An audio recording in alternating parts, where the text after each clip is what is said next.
go. So you've been shooting anything? Yeah, I mean, I've been doing these little excursions. So I have two forms of shooting right now. I have a camera with me when I head off to work, and I try to get on campus pretty early, so I have a little bit of time before the day starts and at the end. And I shoot. The challenge right now is with the winter light. It's very dark, of course. So during the only time I get a chance to shoot when it's light is during the middle of the day. So it's mostly on the weekends. But I've also been heading out a little bit at night, and yesterday, or sorry, the day before, we kind of traversed over to some night markets in North Vancouver, right by the Polygon art gallery. And so that was kind of fun because the city is just kind of all lit up with all kinds of holiday decorations and things like that.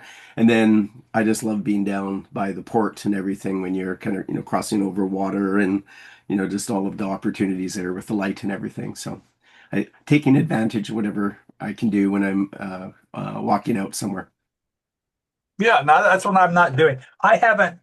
It's been 3 weeks since I've last taken a photo, Oh which my is gosh. strange. I mean, it's a rare day where I miss a photo for months, but once the warmer months go, so I've been doing mostly post processing, catching up old stuff, and I've started a project where I am actually going to organize all my photos, which is kind of ambitious, but it's kind of fun too because I'm discovering these things. Like the Yeah. shot I posted this week is one I discovered.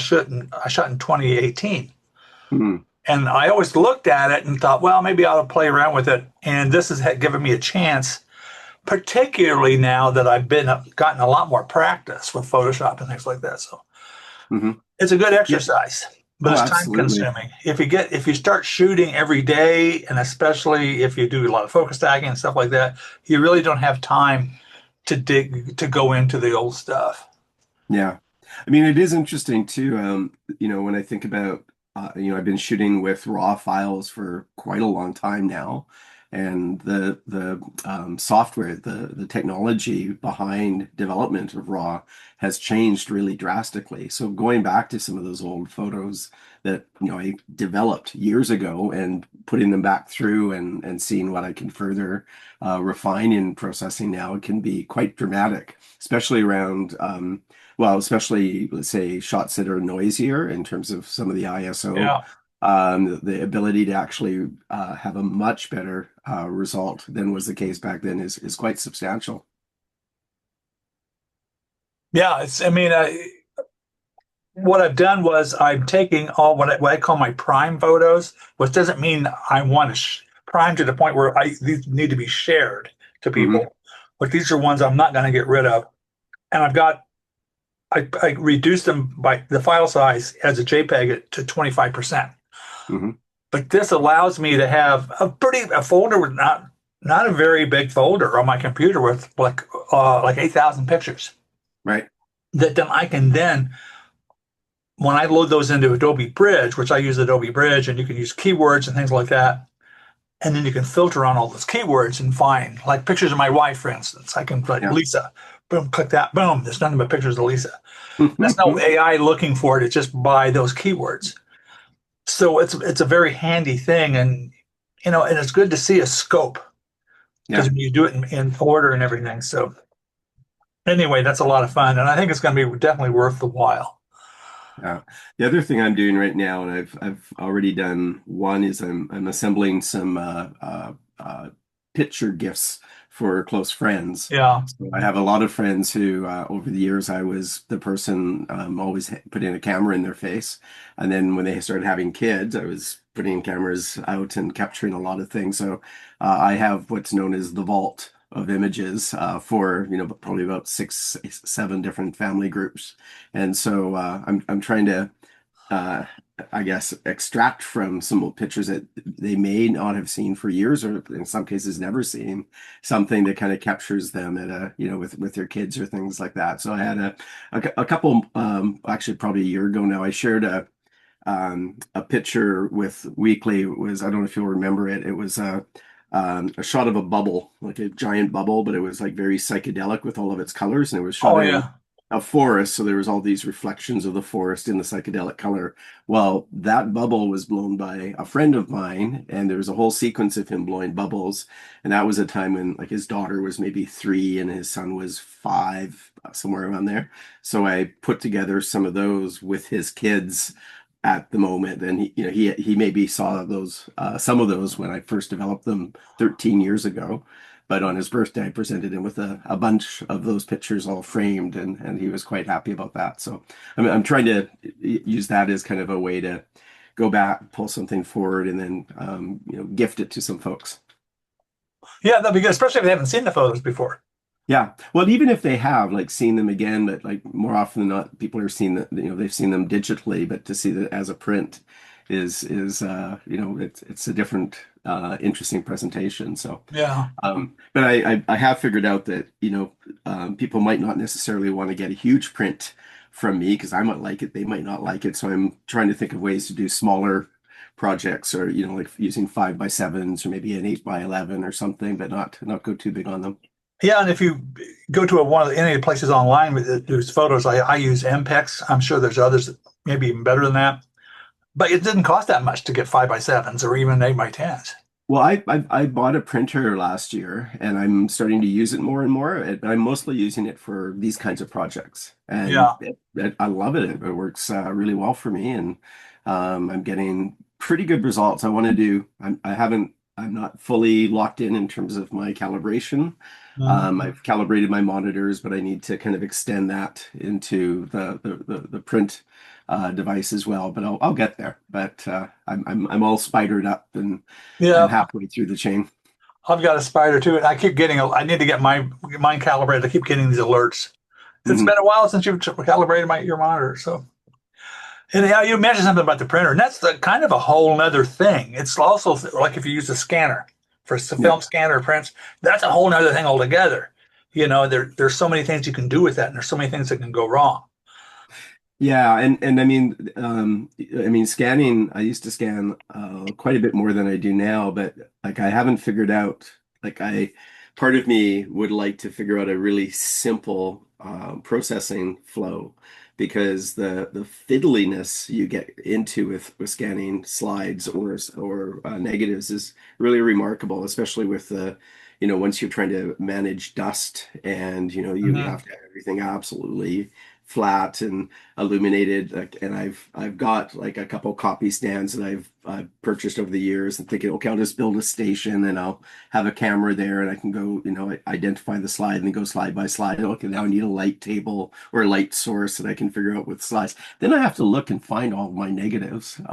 And Yeah. yeah, so I think what it can do, and maybe this goes back to what you were saying about organizing all of your photos, which is a remarkable project.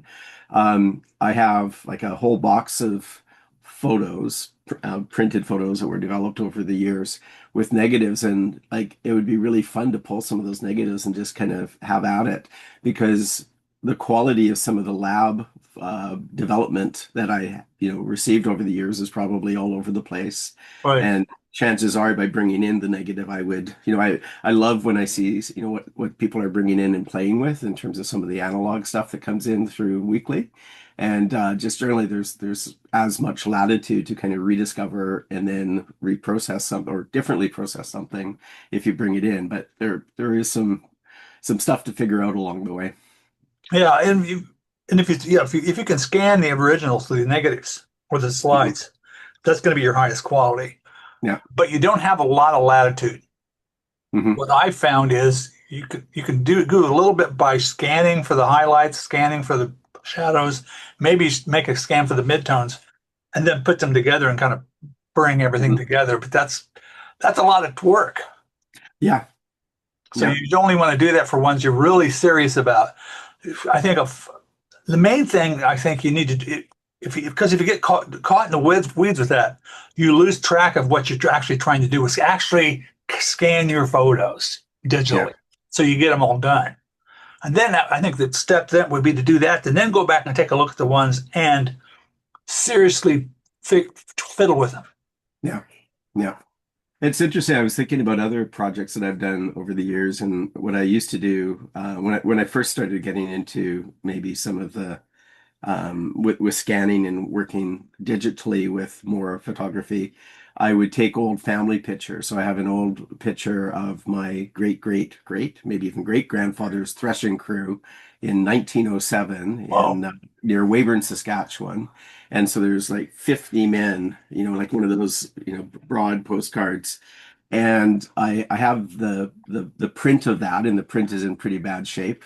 So I brought it into some program, repaired it to the skill I had at the time, which was a little bit haphazard. And then I colorized it, and I spent a whole time kind of turning it into a nice color image. And I've printed a couple of copies that I have, but I went for a while. I was copying all of these old family pictures that were black and white and colorizing them and kind of figuring out the workflow along the way. And I really enjoyed that. And I found it was kind of creative and interesting. And it was in particular introducing color to these figures that I don't necessarily know who all of them are. Actually, most of them are, but most of them might have had some relation to me, some generations back. That was a really nice experience to go through. Yeah, and especially if you have a connection to that particular image Yeah. of fame, as opposed to something you just found online. Hey, on. Hey, Jan, how you doing? Oh, wait. Oh, there we go. It's Looks not. like you fell down the stairs. It's possible, yes. Well, I like how you're framing that shot with all the geometry there. That's perfect. Yeah. That's the. It's just the hole for in front of the douche. And, We were just talking about going about scanning our old photos and things like that. And that's a monumental task. So, Yeah, a lot of work is that, huh? yeah, yeah. And Jeff, you said this was it panoramic? Like maybe shot with one of those old big panoramic cameras, possibly? that's what I'm thinking because it was, it was like out in the middle of some field that had its crop harvested. It probably had. I'll get a digital image. I'll show it in a subsequent week. It probably had 50 people in it, 30 to 50 people, five or six teams of horses, old Yeah. steam engines. So I think it was one of these, those huge, panorama shots that you see. I don't think it would have been assembled after, but I don't really know the technology behind it, but it was massive, probably, oh, I don't know, 12 inches, 14 inches long, Well, by yeah, 3 or 4 inches. they actually had these gigantic cameras back Yeah. then. And I was just reading an article about this. But I got this up because I'm trying to come up. You have a 65 by 24 ratio Oh, wow.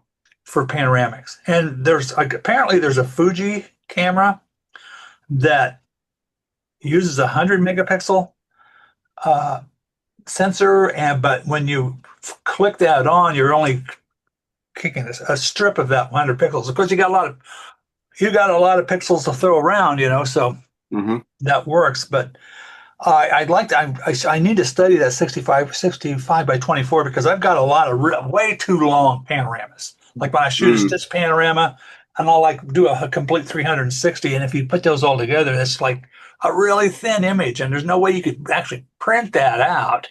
Yeah. Um, but anyway, yeah, I'm going to explore that 65 by 24 uh, aspect.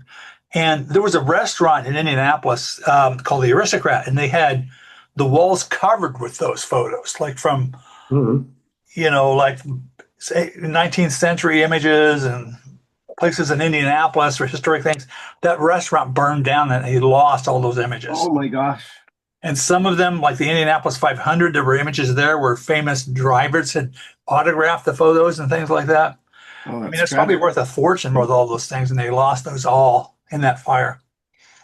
How does it work? A camera with panorama is just one photo, or is it takes more photos? There are different things to do with film cameras. They had a couple of different things they would do. Some, like there was famously the wide lux camera that had a slit that would Yeah, that rotate does. around and scan a long swath of a 35 millimeter film. Um, Other ones actually had a large view on like 35 millimeter film where there was no scanning involved, but the old cameras, they just literally had a negative that was that big in that shape with a Mhm. large lens. Digital cameras, I think, while all they're doing with that, they're possibly there's a scanning version of that in digital that I'm not aware of, so that might be out there somewhere. But what I was talking about, like a large sensor, like a 100 megapixel sensor, where you would crop part of that. Mhm. Teddy, I've requested to let you Oh or yeah, to share. I, I found the original. I'll get the other yeah. one soon, but I'll show you the original now because it's But kind of cool. I found for your average photographer, the best way to get those type of images to do is just panorama. Oh, there you go. Yeah, definitely looks like one of those. Hmm. So, and we were talking about this in terms of scanning and such, Jan, and I was saying that some years ago when I was first starting to learn about scanning, I took old family pictures, and in this case, I had a fair bit of work to do to repair. And it was pretty ham-fisted. My skills with repairing were pretty meager at the time. But then I colorized it. So this whole image here, and the guy in this kind of Stetson hat or whatever that hat is, right in the kind of Yeah. apex there. The shorter guy standing between those two hats. That's Tim Murphy. So that's my great grandfather. But in any case, it was really fun to take something like this that had the family connection, restore it to a certain extent, but then push it into something like I don't think my relatives wore purple overalls, but they do in the picture I have of this. So it was kind of fun to turn it into something else. And there's standing people behind there as well, Yeah. in the mountain or Well, there's on so no no on a haystack. Yeah, well, this is the like the topography in this part of Saskatchewan in Canada is so flat you can kind of like you can see the horizon 360 degrees if there's a tree, several kilometers away you can see that too because there's no hills hardly in most of the or in a part of the province. So that's just stacks of grain and hay and the machines and the horses for the threshing crew. Yeah, the fun with with a shot like this with so much detail is to look for you can explore it. I Yeah. mean, I think that's another way. I don't know how you critique something like that where it's called explorable because it can make a photo like that. Maybe it isn't a lot of compositionally. Who knows what it's supposed to be or something like that. But the fact that you can go in and find people and like Yeah. the horses, and there's a steam engine train. And you Yeah, start to go, yeah, oh well, look at that. And then those guys that are standing on the side that on top of that there's so many things there to find. It's yeah, like multiple photos, almost like a movie yeah. contained in a single shot. So, anyways, when I look at this now, and I can even see that probably I could scan it at a higher resolution. I could do better work on it now with the skill I have and the tools I have. But as I say, I'll show you a color version or colorized version of that next time we meet. Yeah, and another thing if you start to get Nice. serious about scanning is you think you're doing a good job, but then you realize 500 shots later that you needed to restart the whole thing because you've learned so much. Yeah. Yeah, yeah. The quality is different. So you need to have a good scanner, I've heard. But what is a good scanner and how you get it? And maybe sometimes, well, you start and then you think maybe I better can that to somebody else. It's better, uh, better equipment. Yeah. Yeah, I think generally the automatic stuff the scanners will do if you're just trying to get digitized versions of your family photos and things like that, that's going to be fine. And I think Mhm. that's the most important thing to do if you start scanning. Take care of that first. Yeah, And then if you find photos that you really need to get down to the nitty-gritty detail, then do that. But the more important thing is to actually get the thing scanned first. yeah. Well, I have photographed my family photos as well. So maybe I don't know if it's a good way to do it, but I've done it. So You're talking about using a camera to shoot instead of a scanner? yeah, Yeah, that'll work. I mean, You can do that with film too. There you have devices, and those devices have been around for a long time. Where you could actually shoot on a film camera. You could take the film on a little slider that's kind of screws onto or snaps onto your camera lens. It's like you shooting a macro of a negative. Yeah. That's been around for a long time, and that's a legitimate way to do it. But what I like to do is, I mean, you're talking about one picture at a time, and I've got the scan. I might have shown you guys this already. I've got a scanner that's got that many, Oh yeah. so I can do this all in one fell swoop. Boom, boom, boom, boom, boom, and Yeah. it does it all at once, and it separates them into files. Now, I have done one time this on an iPad, on this iPad, I think, to just put the film on the iPad, keep it flat, and then make a photo. Yeah, that can be And then- tricky though. You have to put a piece of glass on that, but then you might get a reflection on the glass. Yeah. There used to be darkroom enlarging easels that had a vacuum that would suck the paper flat. Yeah. And that was handy, depending on what the atmosphere, the humidity and stuff like that in your darkroom. That can be more problematic if the paper tends to curl. Mm. But that's a whole nother thing with photography is scanning. Yeah, that's more technical. Huh? Yeah, no more technical than first meets the eye. Yeah. And it's kind of fun. It's like I said, I keep getting trapped in the rabbit holes of single images. Like, oh man, I know what I can do with this, or something. Yeah. And then I lose track of the main goal is to get them all scanned. The problem is to me that the quality is bad, and and then maybe one photo out of 300 is good. Yeah. And then you do all the work for this. Well, then here's I'm going to bring up narrative again. Yeah. Oh, the older a photo it is, the more of the potential of having an interesting narrative. Like if you see a crappy snapshot of a downtown scene in your hometown, when you first took it, you're going to go I'm just going to throw it away. But 50 years later, people are going to notice the old cars. They're going to notice the street signs. The narrative has changed. Yeah. Now I've from maybe 30 years ago, 40 years ago, I have photos of cars on the ice. Now there's no ice any longer. You cannot go with the car on the ice. So this is a kind of narrative you don't have any longer. Yeah. But at that point, there was no narrative with that. Yeah. It was just, it developed over time. And that's something they talk about with architecture, with narrative, as the building gets older. Mm-hmm. I still need to explore that a little bit more. I mean, you could, Architectural Digest, sometimes they have really fun articles about it because they start talking about things like narrative with the work, and they say things that are very using photography vocabulary and things like that, but it doesn't quite match the same way. But it's a fun way to think about it.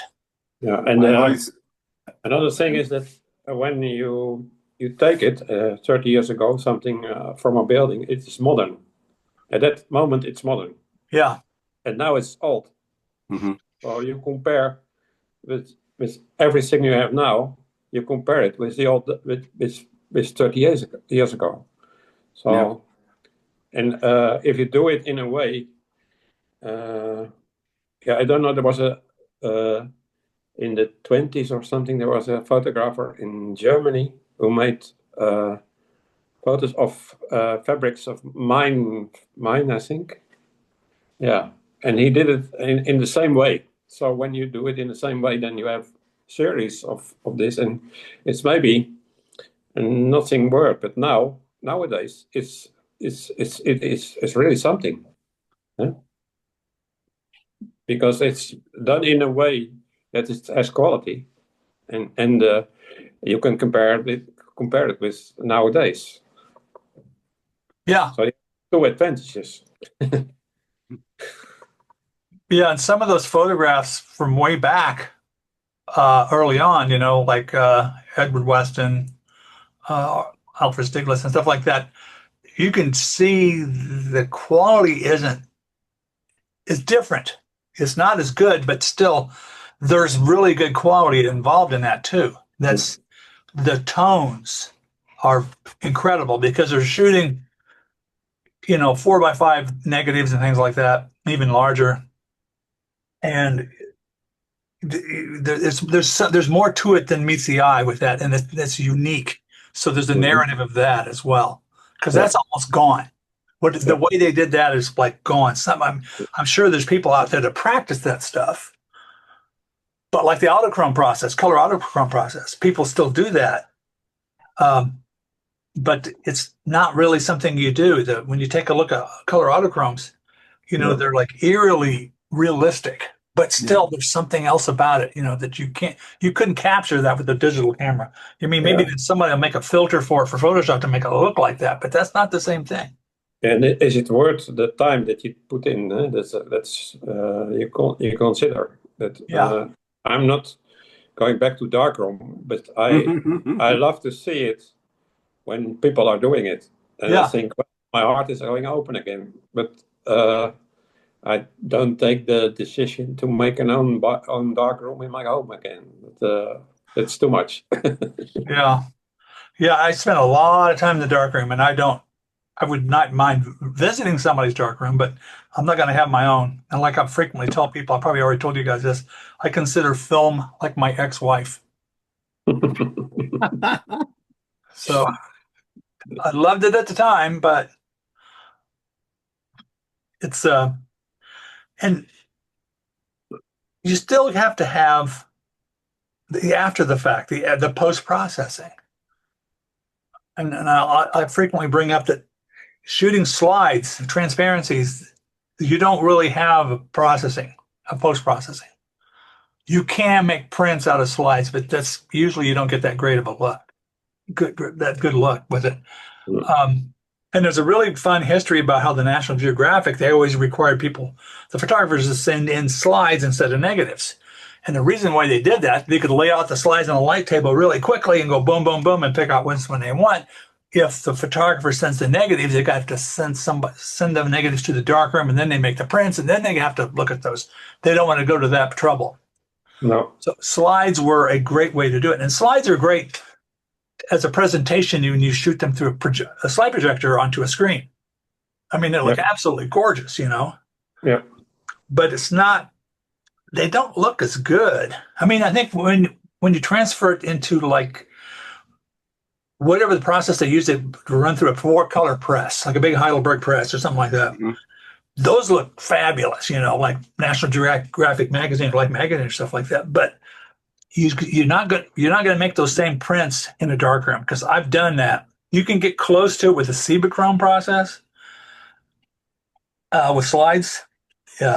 It's gorgeous, glossy, and colors are vivid and everything, but it's still not.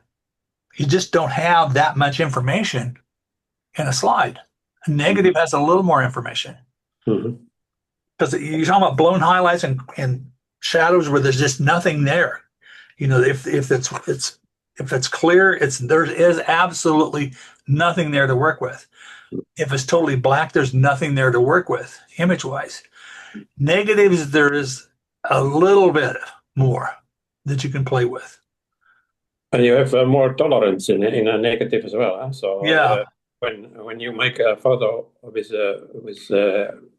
slices, then you need to have the light correctly. But yeah. when you have more space when you take film. But you don't take a slide and you run into the darkroom and say, "What am I going to make prints out of it?" Because your print's going to look blah No, compared to no, what you no, can that's see. not nothing. Yeah. Yeah. Um, but if you negatives though, or in a digital negative, you have the opportunity to tweak it. Yeah. There's a lot more there. There's a lot more artistic that can go on. I mean, it's important to try to get as correct as you possible in the camera, but the ability to fine tune it is important. Mhm. Yeah.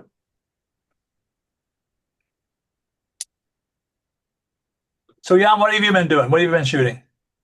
Yeah, I've been shooting here in the streets when I've painted a lot in the house, but sometimes I went out for a few hours and then I take some pictures of things. I worked in the house on a photograph which I've made with about the Surrey urgency I have to give in now for to give in, I say, to deliver for a game with series of photographs. But there was one in, and that there were two people, one behind another man, and I wanted to take it out, but it was so difficult that I I took 3 hours, three days to try to take this man out. I don't know if the here the computer, but only the iPad, and I have a pen. But I decided not to take it out because it was too much mess. And then in the end, I decided to make it more dark and more blurry, and that was the result. Maybe not what I wanted, but better than deliver something which you're not afraid of, not content with. Mm-hmm. Do you have the image handy we can look at?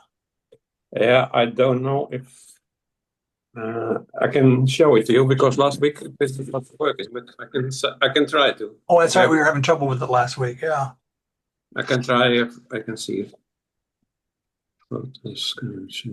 Whiteboard. Camera. No. I cannot go uh, to files.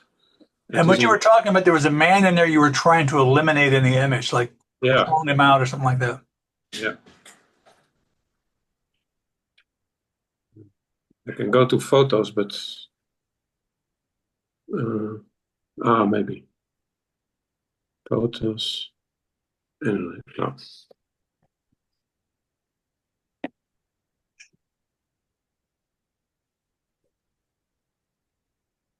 Screen, share screen,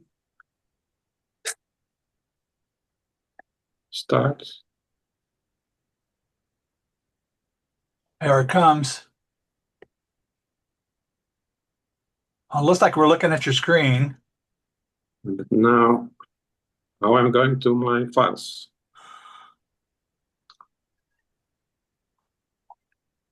No.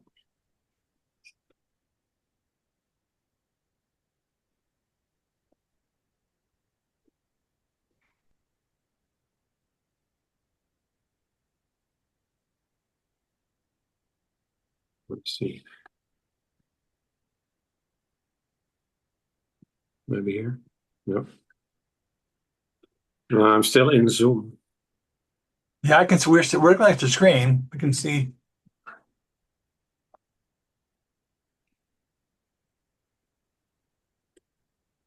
Back to more.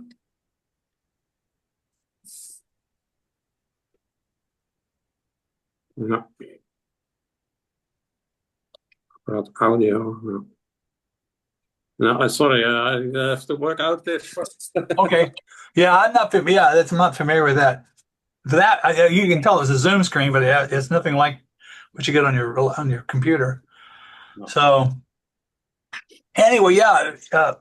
Sometimes it's difficult, and I've tried to find out when it's working better, but you need to buy a tablet. I think it was about 200 or 300 boxes, and then then it's working better. But first, I want to try it at home. If it's working there better than on an iPad, I think it's working better there. Yeah, I've been reading a lot of people talking about how they like to do processing on their iPads instead of their computers.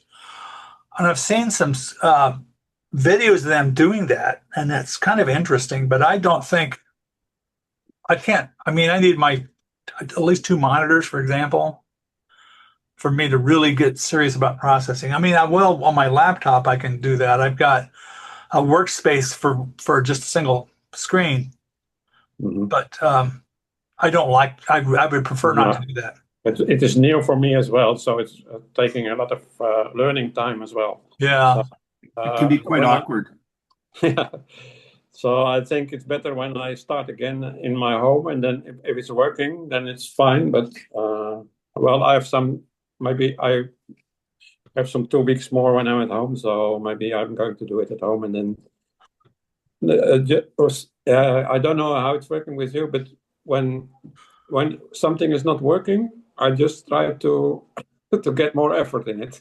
yeah. I mean, that's good for you. It's good for your brain. Where my But dad, sometimes it's frustrating a bit. yeah, my dad would get frustrated and throw things. So But for me, that's a personality thing, I think. When something is not done, then that's in my head coming again, and I want to develop it because it's possible. Other people can do it. That's why I cannot do it. yeah, and sometimes, particularly if you get frustrated with things on the computer, Yeah, once you just learn where things are, if you yeah, have to wait 6 months till the next time you try to do it, then you got to relearn it from the start almost. yeah, But once you get muscle memory where you can do it without even thinking, that's the best way to go about it. yeah, yeah. Sometimes I ask ChatGPT how to make a workaround or something. So Yeah. then uh, sometimes it helps, but sometimes not. Yeah, I think with the Google, if I ask questions about, I need to find how to do this or that, sometimes it mentions menu options that don't exist. Hmm. Yeah, So that's kind of weird. So I don't know where they're coming up with that, but they're yeah. usually pretty good. They do a good job of it. But that you have in ChatGPT as well, because ChatGPT is searching around the world for your Yeah. question, and I have a lot of answers, but they don't. He don't give the right answer in the first time. Yeah. So you have to help him where the answer is. When you can point it to certain kinds of sites as well, so you can kind of limit the context that it's looking or searching from, because otherwise there's no discernment. It'll give you, just the whole range of things, Yeah, some of which will be more useful than others. But it's kind of fun to kind of prompt through it. So if you keep asking questions and keep exploring some of the pathways, you can kind of get to some resources you might otherwise not have discovered. yeah. But yeah, people are like this that you when you have no solution, you are going to think more of it. But AI don't have this kind of feeling. So Yeah. you have to give him the way. Yeah, because we've evolved into these multitasking things that have organs and stuff like that. We have different parts of the brain to do different things. All this stuff is combined together. It's going to be a while before AI can figure that out. Maybe Yeah, even as long as 5 years, before yeah, this. going fast. Well, I think it can help a lot, but it's now in a stadium that it's not ready, and Yeah. then sometimes you are. I said sometimes gambling on a wrong horse, but this is yeah. Well, I would. But sometimes you better can find a solution by yourself than ask him. Yeah. I think people are it's AI. What AI does to create images, for example, it kind of muddies the water, and I think that's maybe just for the time being. Where obviously you're going to have people like doing headshots. They're going to be hurting the professional photographers that do that because AI can do that with take a Yeah, selfie of themselves, and next thing you know, you get this professional looking headshot. yeah, So things like that is going to be hurtful to photographers. But I think in general, in the long run, yeah. I've photography seen itself isn't going to suffer much. I've seen in Holland now a reportage with a documentary with people who are busy with that AI for people, so that they make a, a woman for marketing purposes. Yeah. But half a year ago, it was not to be seen because it was very bad. But now, half a year later, they have people who look like you and me, and it's not the you would swear it's a real person. Yeah. So half a year from now, then you cannot see the difference any longer. Yeah, well, I mean, you have there's a sinister side of it too. The AI doing things that's hurtful, like they're illegal or Yeah. unethical. All the deep fakes. Yeah, deep fakes. Yeah, I mean that's a bad thing. So many good things that can be done with it, but it's like a two-edged sword. It's like you're playing with fire in a way, and that's something we all need to hash out. There'd be kinds of legislation taken care of and the way people think about it. But I'm it's just sticking with photography. Right now, I don't think AI can create anything new. It's just going to be a replication Mhm. of other people's work. But you are saying that there are a lot of bad things about it, but they are Yeah, saying that this is an opportunity for us. They have companies who are busy with this, with 20 or 30 people who are trying to make a marketing man or woman in their company, and then they want to sell this to other companies, I think, yeah, because this is where they can make money. That it's you have now a client advisor in written, but then you have client advisors who are like people, I think. Mhm. well, if I was trying to use an example to this week of these photos, and I'm going to share my screen here, and start. Well, I'll just go ahead and go to the desktop, and then I'm going to trigger this up here. I'm going to move over to weekly, and then find the picture. And I'm sure you guys will, this one right here. Yeah, I like Now, that. I think this is a wonderful photo. And to me, this is almost like what's photography all about. Um, and I mentioned in a comment, AI wouldn't be able to come up with this. No. I mean, if AI if somebody was directing it to create a photo like this, yeah, but I mean, this is something nobody would ever thought of this No. if you think about it. But this You can was hear the done. music. Yeah, Well, and right currently, and it's always worth mentioning that we're currently engaging with the worst AI that we'll ever have. It's that's only right. getting more competent and better.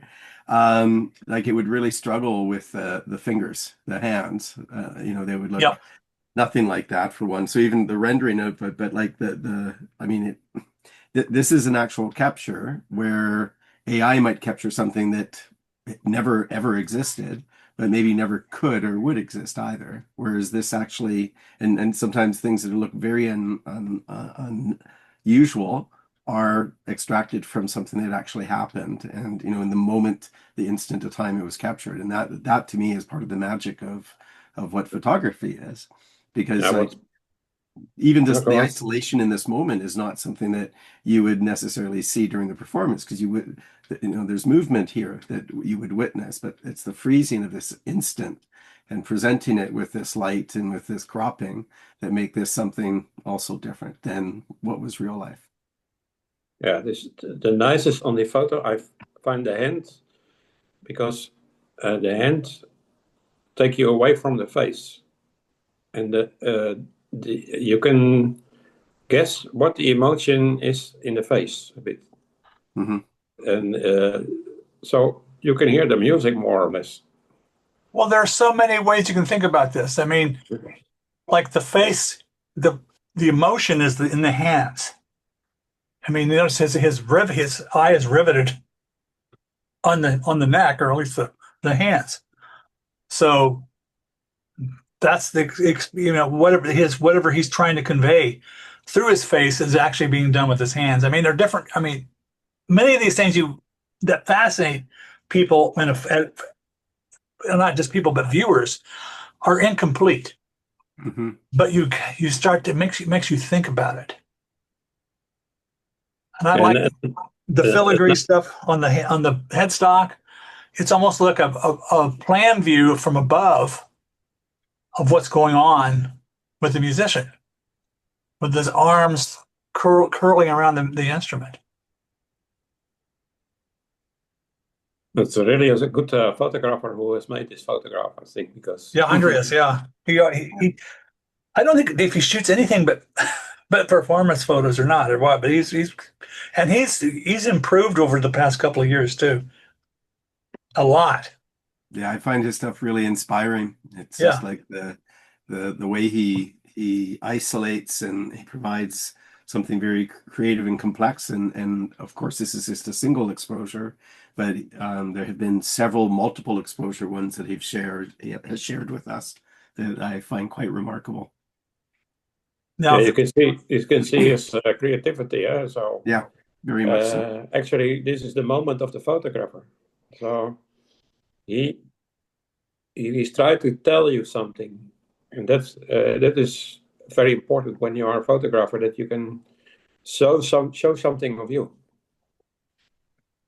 yeah, and I've also mentioned in my comment about I don't know if you guys have ever seen Bauhaus opera or not opera, it's ballet or the Bauhaus art in general, Hmm. and like Kandinsky wrote a book called Point the Line to Plane, which is a really interesting book, and it's like you're talking about evolving space, and this is like almost not real. It's like he's turning everything inside out here in this image, or he's like trying to engulf it or fuse the the base with himself. And at first, I thought, man, it's a too bad that musician was wearing a white shirt. Because technically, usually white shirts and images, they just draw the eye too much. But I think the white shirt helps here because of the contrast with the instrument. Hmm. Yeah, Oh, and the background as well. Yes. yeah. The background is only that's that part above the instrument. The curtains Ah, there. yeah, It almost looks like electricity coming into the yeah, fueling the whole thing. Again, that's an incomplete thought because no, that's not electricity. But why not? You get if you're yeah, thinking about that yeah. when You you're can use viewing the your photo, imagination. Yeah, yes, it's success. Whereas people were if the viewer is thinking about, oh, this horizon is crooked, you don't want to have stuff like that. You don't want the photo to be the viewer to think about things other than what's going on in the photo, Hmm. like a real heavy vignette. The first thing you notice is a really heavy vignette. That's not a successful vignette. But it doesn't fully surprise me that, several folks looked at this and immediately just couldn't see past the composition or the presence of the hand. That was kind of it for the read. Um, and it's possible that they did see the eye, or they allowed for maybe the fact that this photo was presented to us with the hand in front of the face, and it was still presented to us by someone who's a really good photographer, mhm. and to kind of understand that it's not a mistake. It wasn't mistimed. This was a selection to present. I mean, he took it in the moment, and maybe he has other ones where the configuration is different, but this is the one he presented. So there's a reason why it's presented like this. So Yeah, to have patience to look for that reason, or to kind of be open to that reason, is also something I think the viewer has to bring to it. It's a perfect example of breaking the rules. yeah, Yeah. Why? Why yeah, should his hand is covering his face? That's against the rules. yeah. But uh, it's like the hand and the other hand with his head form a triangle as well. Yeah, That's always working in a photograph as well. Hmm. yeah. There's a great rhythm between everything too, with the base, the lean of the base, the way the angles of the arms, Yeah, the way his head is positioned, and of course his fingers positioning. Like it's almost like an explosion coming out of his arm. But anyway, this is something I thought I would bring up. And I don't think AI would come up with this by itself. No. This is where discovery happens. You're like, wow, that's when, like you were talking about the stuff that makes you feel good about your photography. And this is the kind of thing that does. I mean, I imagine at some point, I have no idea how Andreas went through this thought process. He might have looked at that and went, rats, his hands covering up the face. But then he went, wait a minute. And then it unfolded. That's the way I felt like might have happened. And when that moment happens, that's like, wow, that's when it makes it, that's what pays off for having a camera. And I imagine that if you have a lot of photos from this man, and this was a kind of mistake, maybe that could be that he made a lot of photos, and just the hand was before the face, in front of the face, and that actually was a mistake. But your mistakes can be excellent. Yeah. Well, go ahead.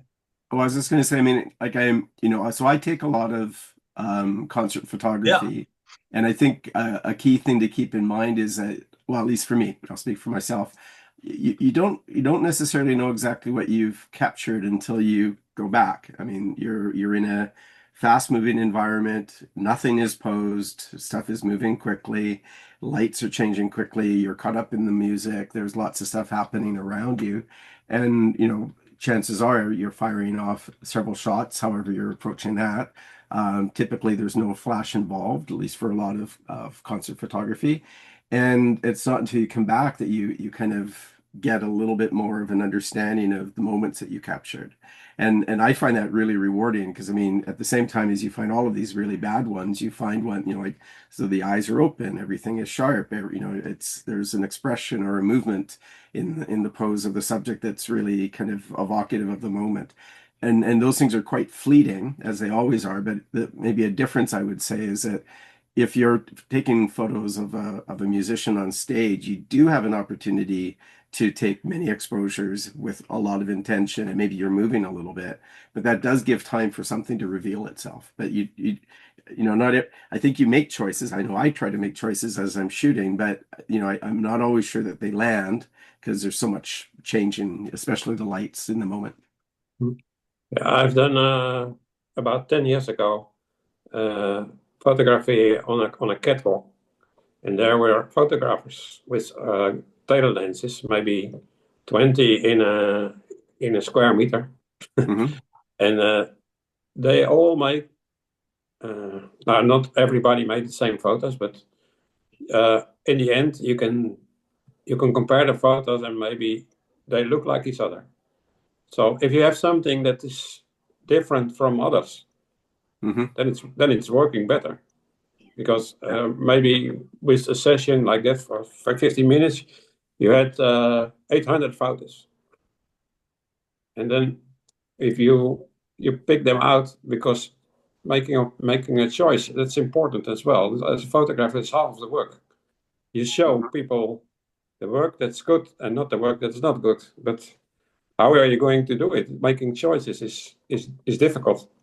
Mm-hmm. I think there's a lot to be said about what you're actually trying to do with the photo. If you're a landscape photographer, you're not going to shoot a lot of photos, like just in case, because nothing's going to change. Other than the sun, you'll take a lot of photos of the sun's going down or something like that. But in a scene like this, like you said, Jeff, everything's going on at the same time. So it makes it more likely you're going to get a better likelihood of getting successful photos if you take a lot of them, because every image is going to be completely different. Instead of going there and says, well, I'm going to take the best picture I can of this bass player, and that looks pretty good. Boom, I did it. I'm out of there. I got that picture. That's one end of the spectrum. The other end is to shoot 20 frames a second constantly. And the other thing is, it depends on for what is the photo, eh? Yeah. Because if it's for a newspaper, they could say in the newspaper, well, we cannot see his face. Yeah, that's right. It's a good point. What the purpose of the photo is, yeah. But this would be a great cover for a magazine, though, I think. I think with Jazz Times, looks exactly like Jazz Times. cover. Downbeat when it's a little bit too colorful and bright, but that would be a really good cover for a Jazz Times magazine. So if this is an important musician, maybe he is not happy with a photo like this. Yeah, you never know. Yeah. I mean, it's a study of his hand from the side that he can't see while he's playing, so he might appreciate that just by looking at his own technique. Yeah. Maybe. You start looking. I'm not going to stare at my. I need to stop staring at my hands. I'm always thrilled when I go to a concert and there's an upright bass player because they are typically fairly like they're basically dancing with this really formidable large Yeah. piece of instrument through the night and it's really interesting just to see how they interact with that, let alone what they play. This last summer I shot a band where there was a young woman who was on the bass and she was amazing and I was right up front and it was just all perfect until she put a music stand right in front. And then half the show, and she was also in bare feet, so everything was lining up perfectly in terms of just the visual. But halfway through, she moved the stand and I took some more shots. But I sent her all these shots and she was happy to get them.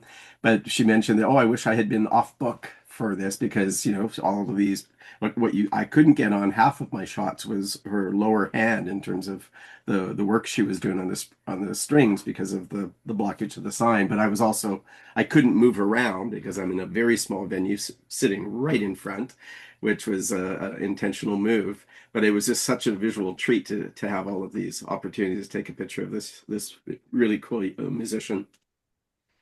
Well, I can't help but imagine if say somebody like Andres or you, Jeff, if you actually got a rapport with the musicians and say, oh, there's Jeff. I know how he likes these.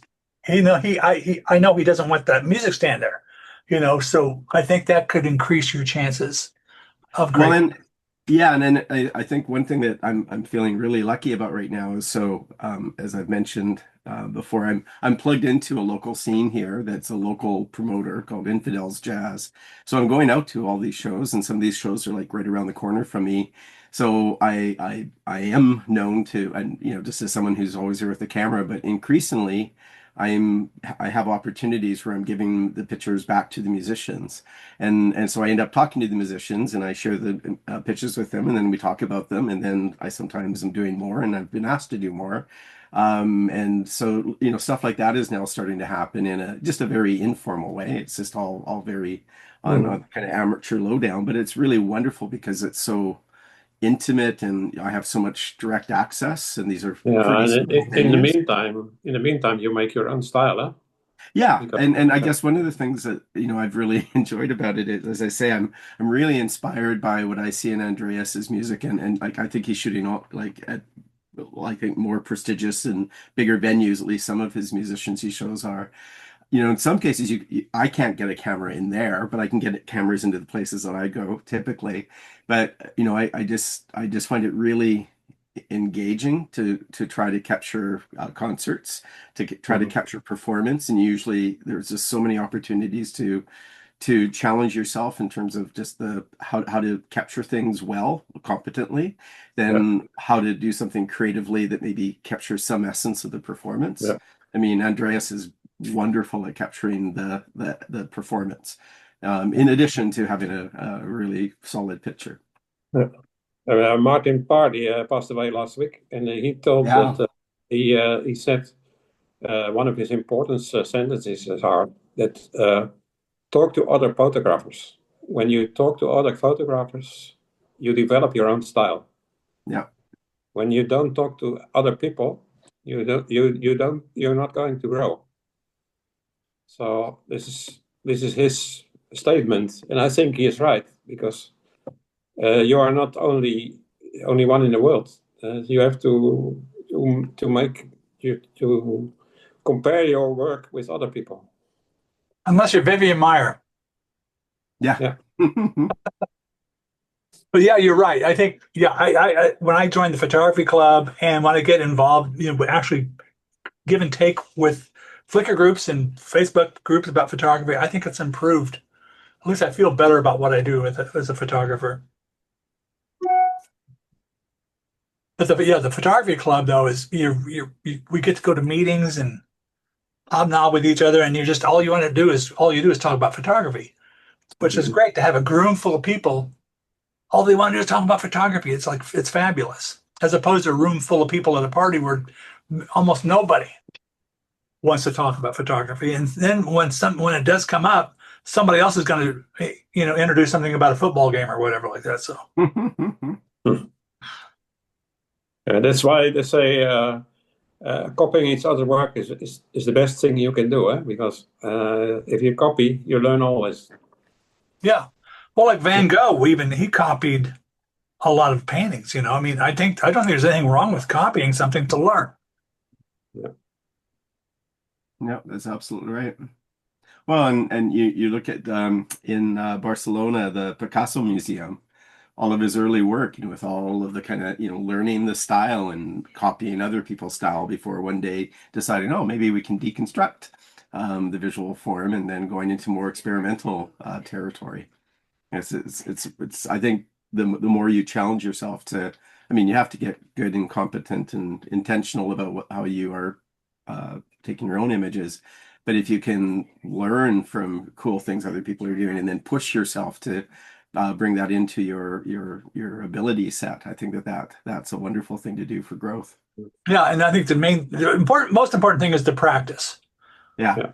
Is to keep shooting. But I think also as I'm doing something, when I'm trying to frame up a shot, or I'm really paying attention to it, often I'll hear replays of things that have been in a conversation I've had with other people about photography, that will come to mind, as opposed to this emptiness that I can't mine, So it's really good to have that sort of murking around in the edges of your mind that people have said about your work, or what you've said about other people's work.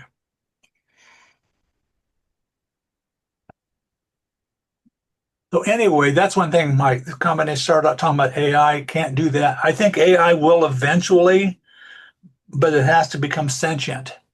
And I think an AI, and I've often say this, it's not like a stupid thing.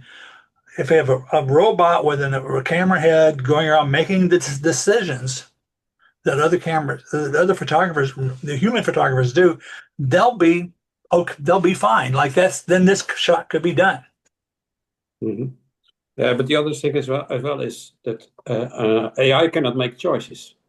We can make choices between photos, and you can say, well, technically it's good, or compositionally it's good, but you cannot have the feeling that we have. That we have. In this photo, you can have the feeling of music. But I think when you put this photo in a row, that AI will not pick it out because if it is a good photo.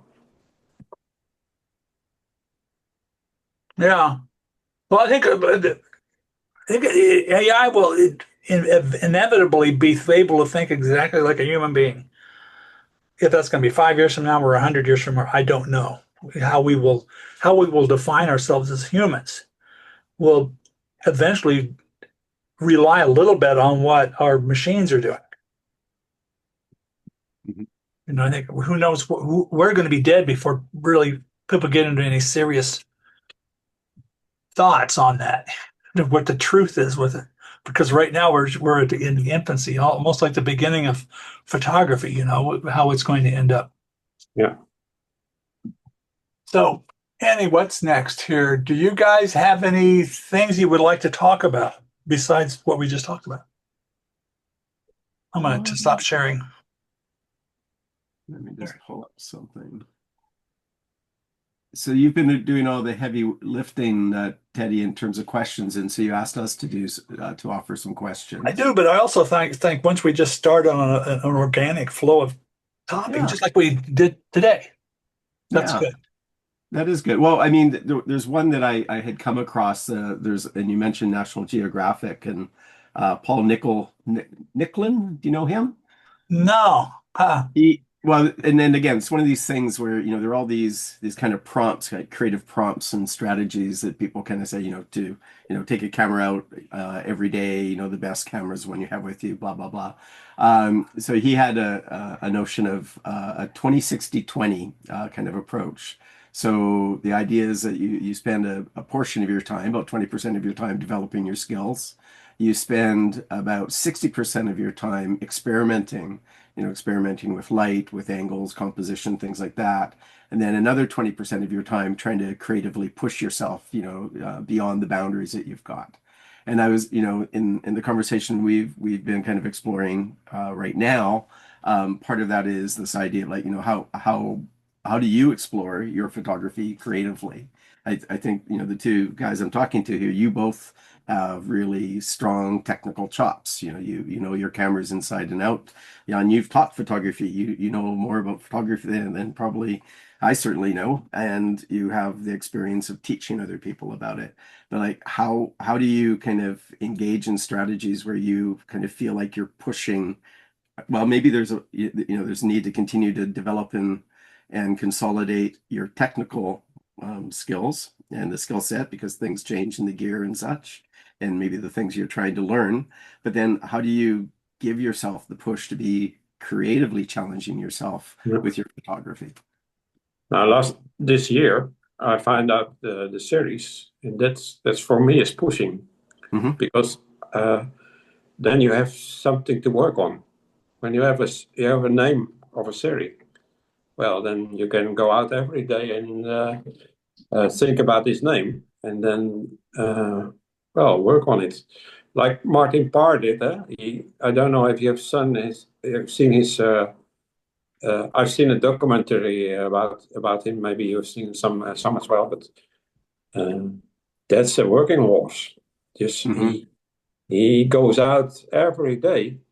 Went out every day, 5 or 6 hours walking, Hmm. and in the end, he took out 1 or 2 photos, and Hmm. then maybe one fell out, and one was for the book. So that he did every year, and you have maybe 40, 50 books. I don't know, maybe more uh, Yeah. in a lifetime.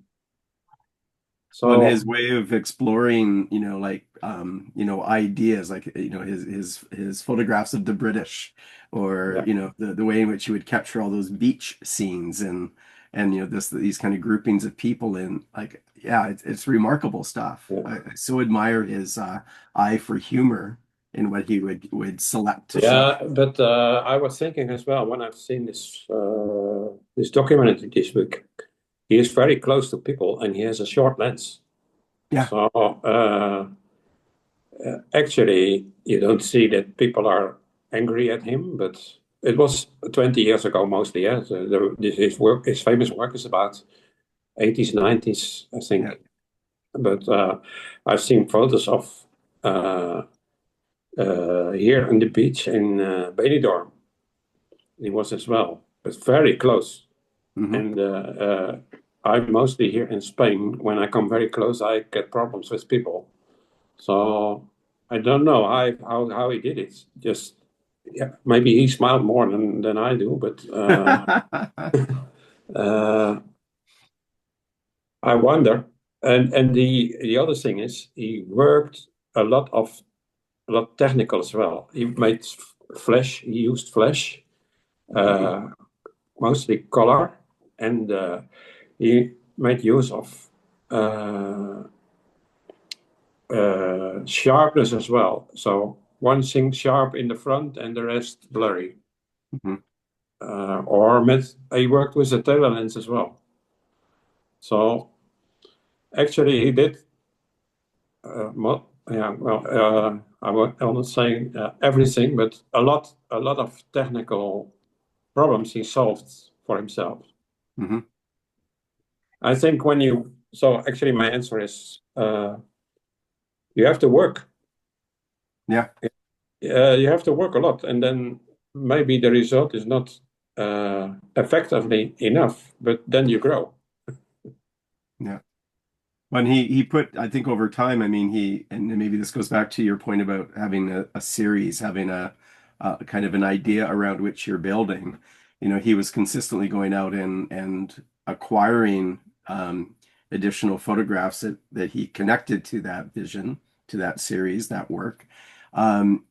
Using a short lens, I think, there's often the notion that like a wide angle lenses are storytelling lenses. So, figuring out how to get comfortable with one, being immersed in an environment close to people while shooting wide with I suppose, sensitivity to all of the possible things that are in the layers that you capture. And I would expect that, it'd be interesting to see, what he did in his post-processing in terms of cropping and such. But I get a sense that he was building whole scenes, when I look at his images, because he often has crowds of people and he's shooting through a crowd of people, and there are different points of, kind of clustered interest across that. And then the whole tells you a story, which I always find, and again, the fact that there's typically humor in the frame is always so interesting. And he was not a man that took a few hundred photos of a No. scene, eh? No, just 2 or 3, and then he go his way again. Yep. So yeah, I cannot give the solution, Jeff. Yeah, like you mentioned about the work. I think it's like Picasso said about, inspiration is out there, but you're only going to find it while you're working. Mm-hmm. As opposed to, Yeah. I need to sit there and watch TV and I need to start thinking about inspiration. No, you don't think about your inspiration, then you just start moving. Yeah, sometimes I have the thought of making a photo, and then I think, well, but in the end, if you don't go out and you don't make the photo, you don't know. So you have to push yourself and say, well, I'm going to do it. Mm-hmm. So if it's in your mind, if something strange, or if you have something in your mind, you have to do it. You live just once, and then well, sometimes I'm afraid to do things. Then I'm going to think about it. If I'm afraid, how I'm going to solve that, or yeah, sometimes you decide not to do it, but this is because you're not ready for it, maybe. But most of the time, I try to work around and do it in my way. Yeah, I used to do programming, and I found that sometimes I would actually get programming. I would solve solve problems sometimes, or even come up with ideas while I'm dreaming. I'll be dreaming about programming, or maybe I get stuck on some code, and I'll say, okay, I got to go to the bathroom. So I'll walk down the hallway to go to the bathroom, and halfway there I go, I got the idea. So you can think with your legs, Yeah. but you don't want to just sit there. Now, as far as the dreaming thing goes, I think I'm just lucky with that. But you can also get, you can get inspiring things happen to you if you're just daydreaming or something like that. But generally, you're going to find that stuff.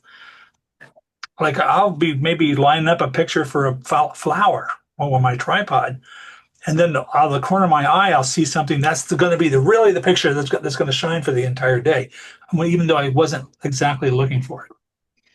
Yeah, actually, photographing is like working. I remember that when I was working, I needed to drive to my job half an hour, and in the car, I always made a plan for the day in my head, and so I was thinking about what was going wrong yesterday, how I think today about it, and how I am going to solve it, and then, well, I take 3 or 4 items, and then I started working.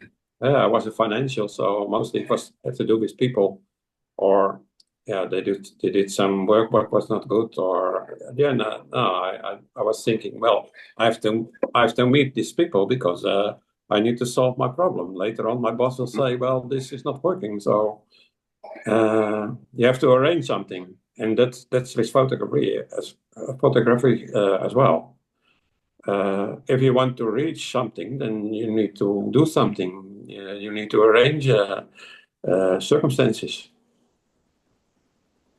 Mm-hmm.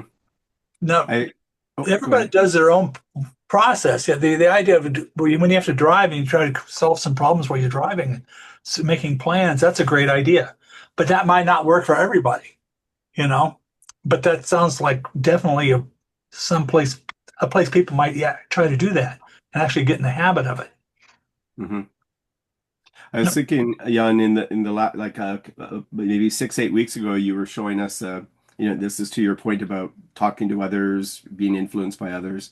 You showed us an example of a photographer who had used some kind of gel filter or something in front of Yeah, his lens, and it was creating effects, and you were talking about how it's that was, glass. Yeah. yeah, yeah, and you were saying how that interested you, and it's my impression over the last couple of weeks or so that you've really kind of brought some aspects of that technique into several shots that you've shared with us.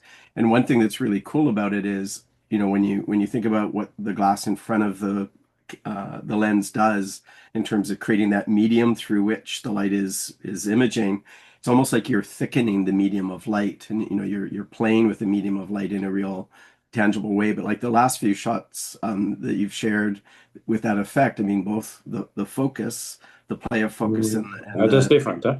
the kind of like it's almost like you switch to pastels. Yeah. And then playing with both focus and light to achieve a much more soft space of light and a more ambiguous space of focus in a Mhm. way that's very aesthetically pleasing. Yeah, So I yeah, mean, it's been nice to watch that from when you stated it as an intention, and then you've been going after that with successive experiments, from my point of yeah, view. yeah, yeah. Yeah, you combine things, that's true. But I am a member of the Zoom meeting here in Holland as well. There I showed some photos of this where you were referring to.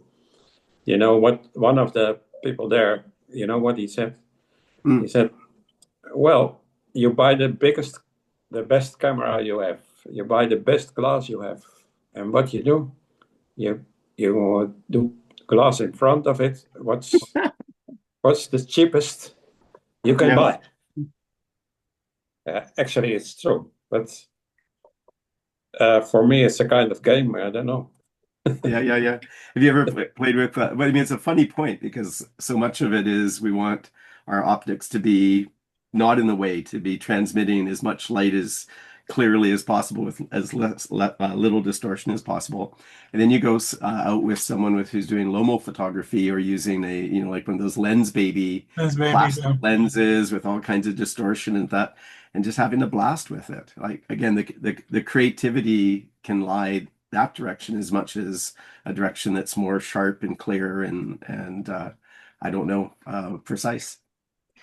But to go back to your question, I don't know where it's leading to, and so I sometimes I do things or, that are leading to nothing, to nowhere. But on the other hand, it can help, as you say, for the light and for maybe the sharpness that I use in other shots. So I don't use the glass any longer at this moment. But Mhm. I think this exercise can help me to other photographs. Yeah. I mean, I like the idea of like I think by exploring light, you gain maybe a better sense of shadow. By exploring shadow, you get a better sense of light, like the interplay of these things and exploring different notions of blur or depth of color and those kinds of things. They all I don't think there is a final destination, but I think it gives you a lot more space to explore in terms of what might be a successful photo from that Yeah. exposure. And therefore, I say you have to work on it. If you don't work on this special projects, then you cannot go more far. Hmm. So you have to put time in it. Yeah. I think it helps Well, to just branch between different genres, not be stuck on the same genre all the time. Hmm. Although yeah. it's fine to specialize on one, no problem with that, but you need to at least try other things out. I think you'll learn a lot with that. Yeah. Yeah, do you have some examples in terms of your own recent shooting or some ways in which you've pushed, let's say, a skill that kind of takes you into areas of creativity that are newer to the way you shoot? Who I you don't on? understand. Oh, you, Teddy. Oh, well, I struggle with street photography, and Mm, as like Jan said, I don't like to get in people's faces. And I've been told, says, well, the worst is going to happen is just tell you to stop, but I don't know that I don't want that to happen. I want everybody to like me. So I just need to push past that. But I don't really think you need, I think I kind of have a little bit something. I have an ability to capture odd things sometimes with mhm. people. And as an example of one, this is a picture I shot. And I mentioned this to you in my comment. Um, there it is. To your out of focus image, Jan, which I think it's amazing that, like I said, nobody even brought up the fact that that was almost 100% out of focus. So, Except his eye. no, I'm not talking about that. I'm talking about Oh, Jan's. Yeah, yeah, yeah, Jan's yeah. No, photo. I yeah, mean, nobody yeah. said, "Oh, but this is out of focus." Nobody cared. They didn't Yeah. even notice. So that's good. That's a good reason why you would have something out of focus. But something that I did, I need to get my photo. This shot. No, that's nice. This is the one I'm going to post this next week. This is shot in the Paris metro. This woman was coming down the steps. I got several shots of her farther up the steps, but the light wasn't hitting that bag just right, and I also captured the the light coming through her hair. Yeah, that's a very nice light. The light on the Hmm. light on the stairs is very Yeah, the nice. Those sunshine details. coming down through the stairs, and then of course you have the horizontal lines kind of Yeah, I would drawing say the eye. the lower line is not horizontal, but Yeah, I'll take a yeah. Look, this is pretty. There's some imperfections in the steps. You can see the seams Hmm. and the kick plates and stuff like that. But maybe anyway, when you could see the face would be better. yeah. Well, you can barely see a little bit of it. That was kind of my point in this. But yeah, if I had the face, I liked the outline. Yeah, the line of Oh, the how do you say this? The grip yeah, like all the highlights. leads you to the face. That's good. Yeah. But you could lighten up it a bit in the face, or Well, I played with that. I did another shot of this of that same stairway, a wide shot, what was kind of okay. And when I kind of skipped this one because I didn't think it worked that well. And then in what that was a year ago. Then when I was going through my photos, I was trying to get this one hard drive backed up, and I saw this and I says, "Well, let me play around with it." And then I thought this was much better than the other shot. So, but that's what remains to be seen when I post it this week. but the light is very nice. The Hmm. light in the back and the light on the red sack, very nice.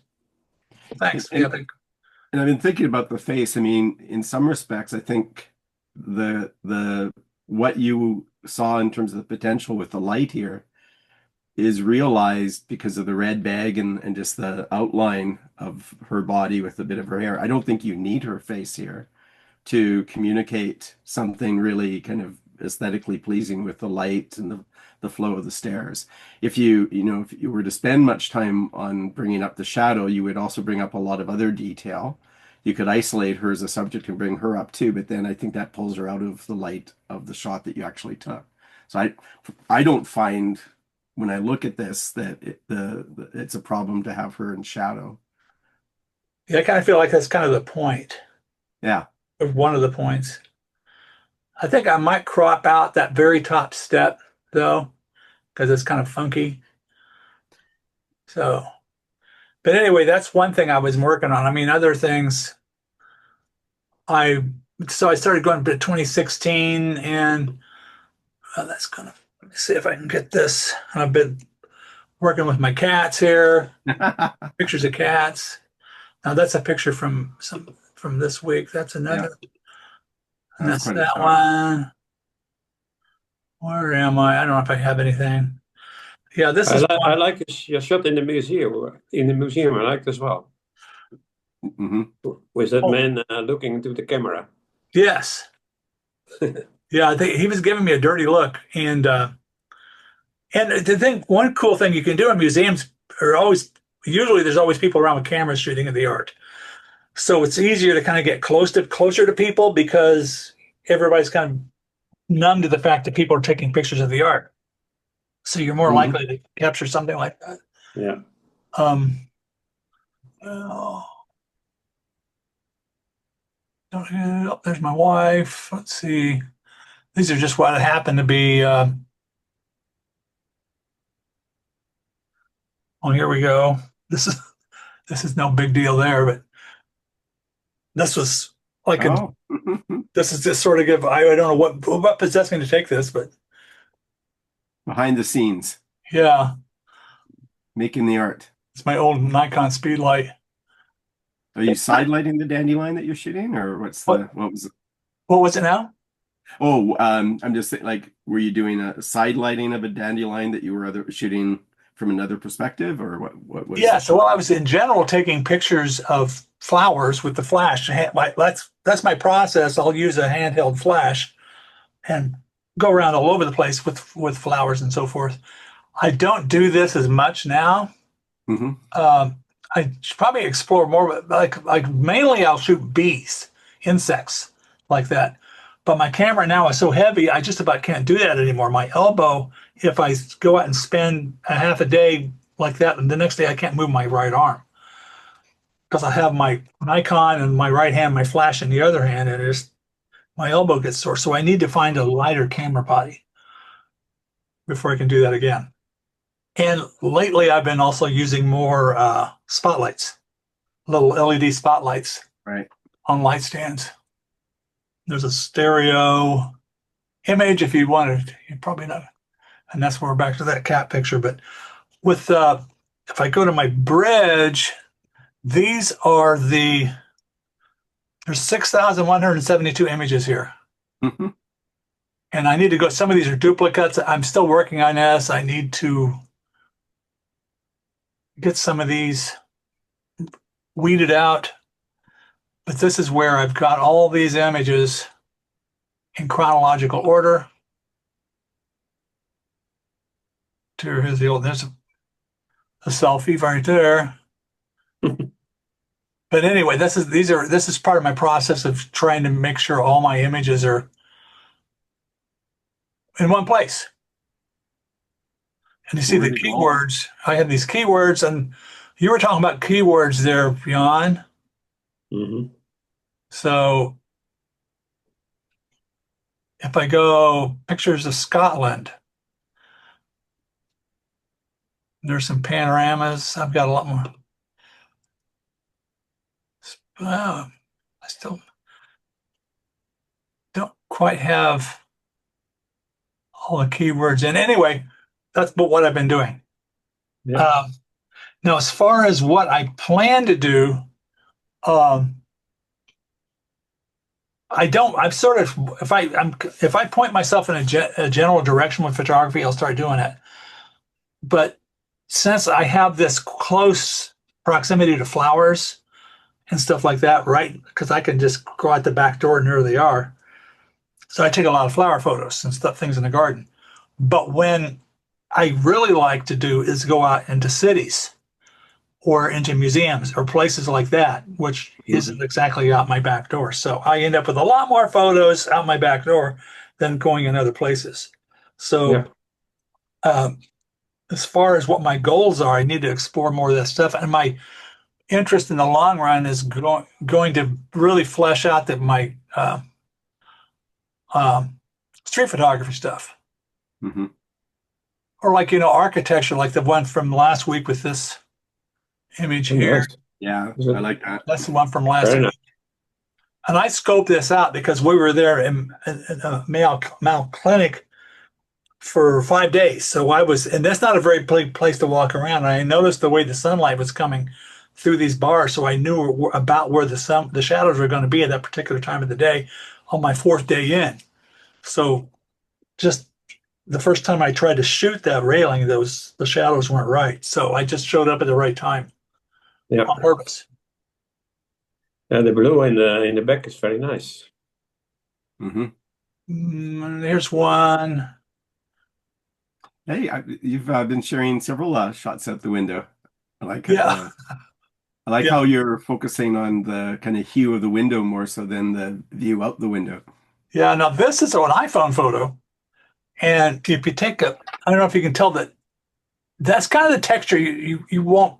It's very much like you would see in a inside of an airplane, the Hmm. plastic covering, and but that's a little bit too smooth in my opinion. So I should have tried to shoot this raw. My camera can do that, but I was just in a hurry and I took this picture. Um,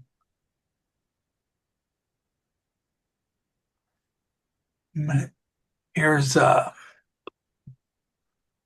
that's one from that's just a intentional camera movement with a selfie. I just held the Yeah. camera up and twisted it, which is the same thing with this. So ICM twisting is you can just about can't go wrong. Here's like another street. I'm probably going to submit this one. It's Oh, in this is Russia. Yeah, quite nice. that's in Moscow. Yeah, nice. They cut these guys talking all by themselves and the doors open on the subway. I like that the geometry is askew there a little bit.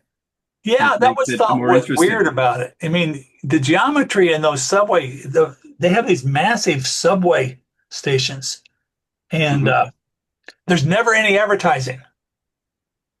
The only signs you'll see are like directions or something like that. Yeah. But even in terms of your composition, to me, it's a more interesting photo because it's askew Yeah, than if it were perfectly lined up and everything was square out the door of the train. yeah. I'm not sure exactly. I guess that vertical center right here is close to it leans a little bit to the right. Yeah. But yeah, I'm happy with how this turned out. But this But is one of the would you give me more contrast? Hmm. more contrast. It could be, yeah. Increase the blacks a little bit. Yeah. That might be a good idea. And yeah, pop out the values of the whites maybe because I'm a big one for the zone system. Hmm. Mhm. So there could be some more zone X, zone 10 values to pop that, make that pop a little more. Uh, and if, whoa, this is actually one I was trying to do with the stereo half. That's at the Met in New York City, but it didn't work out for the stereo. And this is just something interesting. Like, what in the heck is this? What does this mean? I don't know Russian, so Wow. that was in a park in Moscow. Huh. Nice. Oh, let's.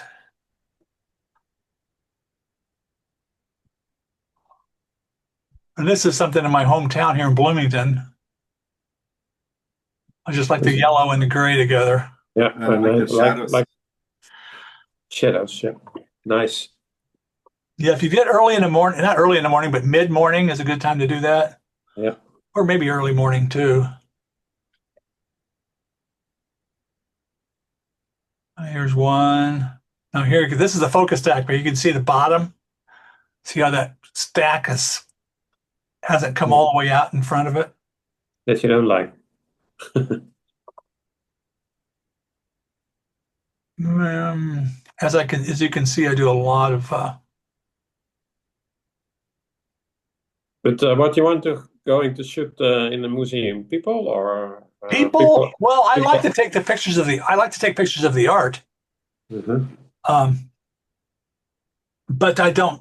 That's I wouldn't specifically just zero in on the art as a piece of my own work. But yeah, if you start watching with the people. Now this isn't a museum. This is in Rochester. This is a street photograph. I don't think it's particularly that interesting. I was kind of enthusiastic about it at first because of the shadows, but No, I like the interaction as well. You only see the face of the men, but you can see it's not about the foot that they are talking. They have to talk about something. Yeah, they have a topic in mind, I think. In a Yeah. very photo.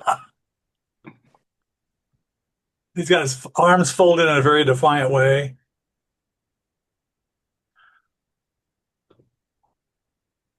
And here's one. I wasn't that happy with how this one turned out, but you can see my reflection in the window. Hmm. I was trying to incorporate the yellow leaves with the marble, but this blurring in the middle, I don't know what's going on with that. That's sort of a failure. The I can certainly see why wind, that drew your attention. the Yeah, wind. yeah, it must be the wind, but hey, I don't know.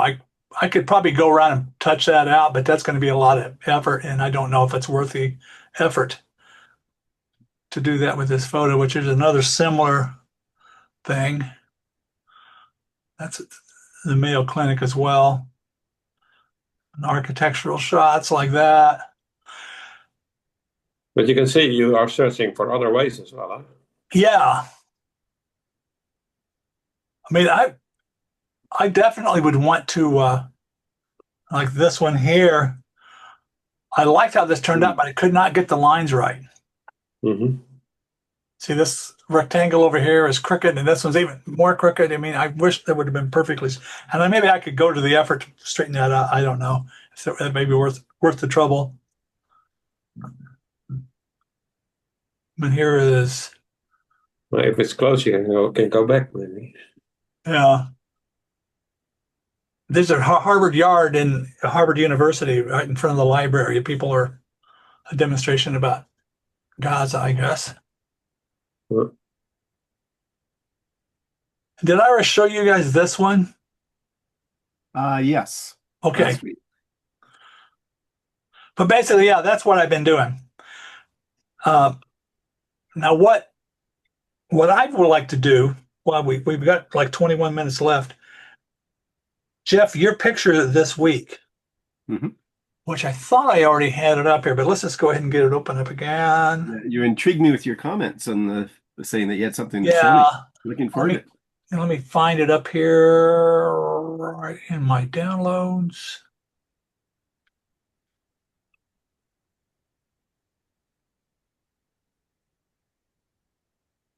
You were mentioning the zone system earlier, and I'll say one thing that happens, at least for me, a lot as I'm trying to get better at black and white photography is an appreciation of tonality, and the zone system is a really good way to lock in on that.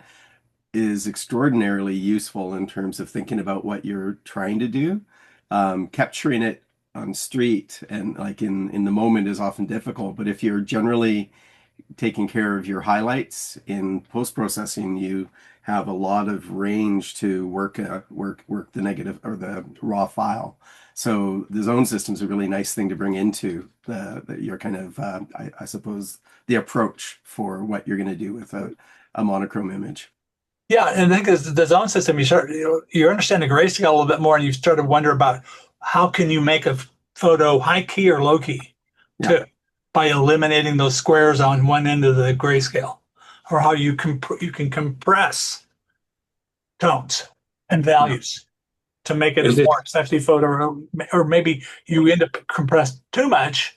Like I frequently see that with black and white photos, where it's just like the highlights aren't any much brighter than middle gray, Hmm. and it's not, and it doesn't work out well like that at all. Well, and the other temptation, and I've tried to guard against it a little bit, but it depends a bit on the image, is people just end up crushing their blacks. They don't take advantage of all of the detail and texture that you can find in the blacks. They just knock Right. them right out. Well, if people with this is film, Jeff? Nope, this is my Q2M. It's that monochrome camera I shoot with. In Holland, there was a photographer, famous photographer. It's called Ed van der Elsken. Yeah, maybe you know him. But he made in the 70s a lot of black and white, and Mhm. with all this kind of blacks in it. Mm. But mostly of people in Amsterdam. Well, and I think the week took this one, I was I had shared, or I think Alita had made a comment on a picture of mine that was a shot of a tree reflected in water. And she said something like, "Oh, does it rain a lot in Vancouver?" And, and so for the rest of the week, I was just doing my best to, here's Vancouver in the rain. And actually, I do a lot of that in the winter. Yeah, Yeah, and I have a lot of opportunity for it. We have a lot of rain. yeah, We were we were briefly cut off from the rest of Canada earlier this week because of flooding in the valley. There's so yeah. much rain right I've seen in the news. Yes. now. Yeah. No, Yeah, it's but the rain helps your photo. That you can see here as well. Yeah. They give a lot of detailed oh blacks. yeah. Yeah, there's a not completely different photo if there was no if the pavement wasn't wet. Yeah. Yeah. Now in Vancouver, I know in Alaska, but there's large parts of Alaska that are rainforests. Yeah. That rainforest thing extend to Vancouver? Yeah. We're basically a coastal rainforest. Here in northern Washington, we're all rainforest really. And then Yeah. it tapers to different as you get into the interior, it shifts into different microclimates. But I think this is a great shot. I think I like the like you were like maybe on what you were talking about with the guy, your Dutch photographer. He's got almost like just it's lithography. Is you don't really have any middle areas. Of course, there are middle areas in this shot, but a lot of this, like especially the glare on the street and so forth, that's just like blacks and whites. It's a Well, binary thing. and it was interesting in terms of the comments. People were, saying, well, it's an interesting gritty shot, but not seeing what the subject is. Of course, for me, the subject is the person or sitting in the bus shelter. And Yeah, so, I think I took 2 or 3 exposures here, but it was all about trying to capture that person in a silhouette in a way that was interesting. One of the shots did not have the pedestrian. Another shot, I can't remember what was going on, but what ended up being this shot, it's pedestrian, and I mean it's an everyday shot, nothing special here, but it was the combination of the 2 pedestrians and then the vehicles, and the fact I kept cutting it back and cropping, then I kept going back to the full exposure because I couldn't really cut out the pedestrian or if the car in the background. I didn't want to remove it because it was showing motion in, and I couldn't get rid of the car behind the motorcycle because there's a guy in there. So there's 2 people and 2 people. So I yeah, was grouping the people. So what I did end up doing, there was another couple structures in front of in the foreground with the bench that I kept in initially because it had that kind of cool round shape, but it was actually distracting and pulling the eye down too hard. So I took out that, but everything else I left in with the long leading line heading into the background. yeah. Sometimes your photo is not perfect, but you solve to do it like you do it. Huh? Well, To, and I've been talking in several of our meetings about the fact that I'm really trying to change. Like I've been sometimes way too quick to crop, and yeah, yeah, I'm trying to like I'm going back and uncropping things I previously cropped, and then spending more time thinking about what did I capture at the time of taking and working with that as long as I can. And then if I realize, well, there's a better thing to come in on, I'll move to a cropping. But this is a good example where I started off with a much more aggressive cropping. cropping is And making choices as well. Sometimes yeah, I think of cropping longer as well. So I make versions of it and then put them in a map, and the next morning I try to look again. So well, that that's a nice way to do it. because that cropping is there's no way back in cropping. You Yeah. have made a crop and then you work on it. So this is for me it's easy to make any mistake. So Well, I'm better always, yeah, and I'm better always you make surprised. it you make like yeah, you leave the photos for a few days and then try again. Yeah. And I'm always surprised. And I often go back and I look, and why did I cut that out? Because it's got interesting texture, interesting Yeah, color. It changes the balance of things. Yeah. So anyways, yeah, it's something that comes to mind with an image like this, where I'm still making a choice in terms of where I pointed things, but, yeah. Anyways, this is what I ended up with in the crop. But Teddy, you mentioned that you had something you did in Yeah, just to play. Photoshop. I'm not saying this is going to improve your photography, but I think what it can be done in Photoshop now, Mhm. which you couldn't do a year ago, is like uncanny. I mean, like for instance, I think this bench Mhm. draw you like you said, your subject ought to be the person, but my eye keeps getting drawn Yeah. down to that bench because of the contrasting, the geometry is interesting, but I don't want to be interested in that bench. I want to be carried down into Yeah. those vanishing point lines. So what I've got up is they have the uh, where you can generate generative fill. So I'm going to take the lasso tool. Oh, so there's that. So it's a generative fill. So I'm not even going to, it gives you a chance to say, remove this or whatever. I'm not even going to say that. Let's see what happens. It takes it a minute and less for something like that. And you could clone this out. It wouldn't be that Yeah. hard to clone that out. You'd probably be talking about 10 to 15 minutes to do that. But look at that. Hmm. I mean, for all practical purposes, that's almost a perfect removal. Well, and I, then what it would instantly prompt me to do is probably pull the left corner up tighter, but still keep everything in the like, just kind of bring it up a little bit because I'd want to rebalance this now. oh yeah. Okay, I yes, think yeah, so. good point. Good point. And then we can go even further. I'm going to extend the canvas out here. I think there's a way to do this. Yeah. I To bring played a my, little bit with this in some images where I'm generating especially a bit of edge content when the crop's a little bit. yeah, whoops, wait a minute. I need to merge these things. Boom.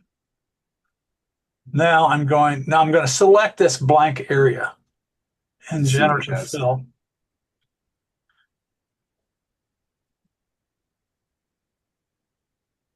And it doesn't happen the same every time either. Some with these fills. Um, but I mean, it created that freaking part of the car. And Yeah. there's And alternate a versions. reasonably good job of it too. So Yeah. again, I'd probably crop in tighter on the whole shot. Now, so this is perhaps a better rendered complete image, but it's not my photo any longer. Do you know what I mean? Yeah, it depends on it all depends on how you define it. I think Yep. you are more of a documentarian than I am. Um, so I mean, I think because I would be worried about the car bleeding out frame. Yeah, and I guess and I go like I thought about that choice in particular. But one of the things that I go back and forth on with a shot like this, I'm really just trying to bring back a street shot, and so I will, and so I'm not consistent in this. I will sometimes take elements out and do it for visual reasons. And I think the choices that you made here were both really good ones. And then, as I said, I think I would crop in to tighten things up a little bit. But this actually looks good. But I do know now I'm looking at this, and so it's not the image I shot; it's a version of it with the generative AI. I couldn't put this forward now as my image if I want, like I'm not in the context where I'm, putting stuff forward for any kind of juries or things like this. But this photo now wouldn't be able to be put forward that way or I'd have to disclose that there's Gen AI rendered aspects to this. So I sometimes think about that just even though I don't do it, but as you say, I'm a little bit more drawn to more I want to capture as much of it and convey as much of it through what was done in the camera. And then I'll use processing and cropping more than generative approaches to do things. But I think there's a limitation, a constraint with me too, because Teddy, you use a lot of shots where you've either through stacking or through multiple exposures, creating a panorama. I don't tend to do that very much, and I could. I'm more typically I'm going to just come back with a wider lens or step back a little bit if I need to, And that's, I think, partly laziness, to tell you the truth. Yeah, But I think, I agree with you, Daddy, because Jeff, because Daddy showed now a photo which maybe compositionally is better, or uh, you can look better. You can, yeah, it's maybe it's a better photo, but you are going for the real one. You're going for the documentary one. The world is not perfect, and that you show with your photo, I think. But if you want to change that, then you say, well, I'm not going to use general AI, general fill with AI. I go back and try to shoot it again. But my well, yeah, point here is, like I said, it didn't necessarily mean this is going to make it a better photo. I'm just talking about how uncanny this works well. oh, it's crazy, and Yeah. like it makes it a better image in terms of all those points of completion. But I'm equally interested in the ways in which, I don't think cutting a person in half necessarily ends the possibility that a picture is good. And too much attention on those kinds of elements can pull you away from other aspects of the craft, I suppose, in terms of, like, I'm really intrigued how people work out compositional problems with what's in the frame, however they frame it, including cropping. And I this feels a little bit into the realm of a slippery slope. So I think, I just need to make clear decisions about why I do it. Let me show you an image I put up this week where I did something similar. And, so it's not like I'm consistent in these matters. Let me see. Generally, my generative AI extensions will be just like, especially with flowers or something like that. I'll try to make a Yeah. larger frame just with negative space. Yeah. But what was really cool about what you showed is, like, it was next to no work at all Yeah. to have an uncannily well, like, oh my God, it did that really well. And if you wouldn't tell anybody that, no one would ever know. Yeah. Yeah. Here's another street shot that I took probably about a week ago. And so I like this shot. I've come in a little bit. It was a wider shot. But the key thing is, do you see that where that big sign that says Orpheum Tours? Uh, There was a guy standing there with his back to the camera, kind of hunched over, getting something out of a pack. And his presence just pulled the whole image in a way that just didn't work. And I didn't want to crop it in because I wanted that sign, and I wanted the balance that was here. Though I think I could just rebalance this and just have a narrower review with the cluster of three and the two positioned. But one thing that was interesting is the generative AI, the image in the background of the Orpheum. Anyone who zooms in close on that image, I don't know, do you see it at a closer image? yeah. There's a whole bunch of weird stuff going on in terms of it hasn't done a very good job of reproducing the stage of the Orpheum. It's like kind of gobbledygook or uncanny valley rendering Yeah. of the stage there.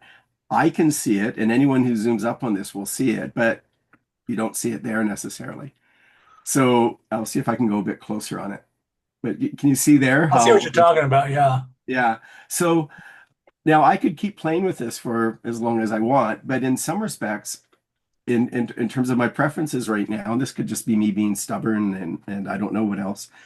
I'm going to leave the imperfection in because I'd prefer that someone see that in this particular instance than not. Because then it's me fessing up to the Easter egg of there being Gen AI in this image. So I'm not going to correct that. If it was a six-fingered person, I might correct it, or I might just not do it in the first place. I Or have you could go another back to image. that spot and shoot that angle, and then you can, Yeah, yeah. nobody's standing there and But feather that but in. but I mean, most of the energy of my street photography is I'm going to come back and I have an image, and that's the image, and there's only so much I'm going to go in post production to change that. But it's a conundrum. It really is, because I think the tools are now such that, well, I don't even have to go out with a camera, and I can have it generate an image, and it will be maybe a version. I could say, well, describe a bunch of people who are on a street in Vancouver. Here's an example. I want it on the Granville Strip. Show me what you got, and then I just prompt it into something that I want and then present it. I mean, we have some very skilled artists who are working with Gen AI in that way to create street scenes and other things that never ever existed.